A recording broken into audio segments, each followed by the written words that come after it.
Okay, I want to do my little fake story slash analogy. I guess that's what we should call this. Nevin's NBA analogy, where I'm comparing Russell Westbrook to any type of musician, rock star, rapper, any one of these, famous entertainers that we know to have issues with drugs.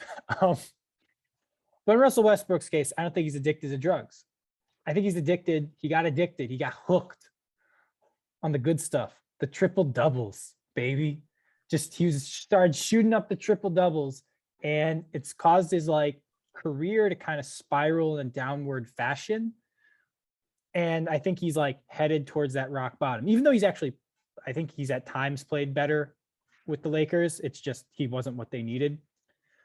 But so there's this season where Durant had a foot injury, and thankfully he's been able to get over it because he's been awesome.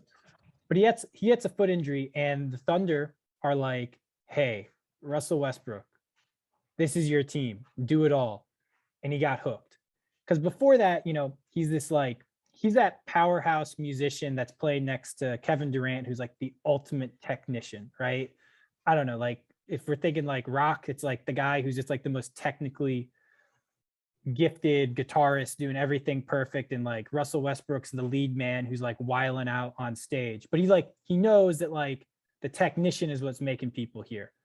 He loses that technician, loses Kevin Durant, and he just takes the wildness to the next level. He starts doing the good stuff. He starts snorting lines before the concert.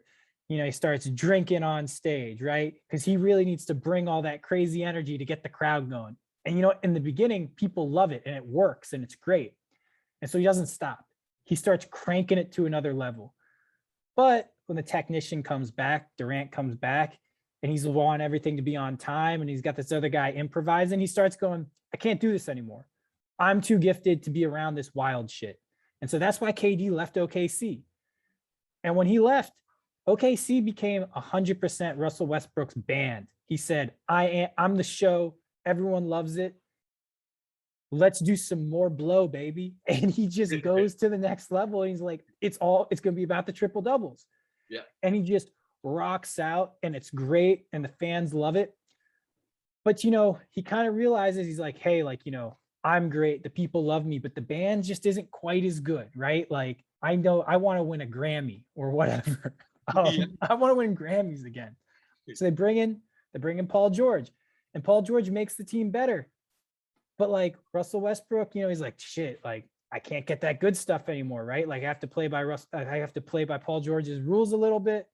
So I can't do this. And Paul George is like, I can't be around this guy. He wants to wild out. He's doing blow in the bathroom. This is getting out of hand. Kawhi Leonard calls up, he's talking to Kawhi Leonard, hey, you want to come to LA and join my band? And Paul George is like, get me the fuck out of here, Kawhi. Fuck you, Russ. Whatever. And so that's kind of Russell Westbrook being like, man, maybe my addiction to triple doubles is causing problems. Maybe I need to go to rehab. And so his rehab is that bullshit rehab that musicians do before they really go to rehab, the real rehab that gets their life straight. And he does the bullshit rehab called going to play with James Harden in Houston. And that's they're like, hey, Russ, you're doing all this crazy stuff. Some of that energy is great, but we need you not to take jumpers, right? That's just the cocaine talking. That's the triple doubles talking.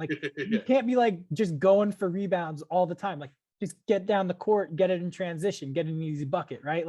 That's just the cocaine. That's the triple doubles messing with your judgment.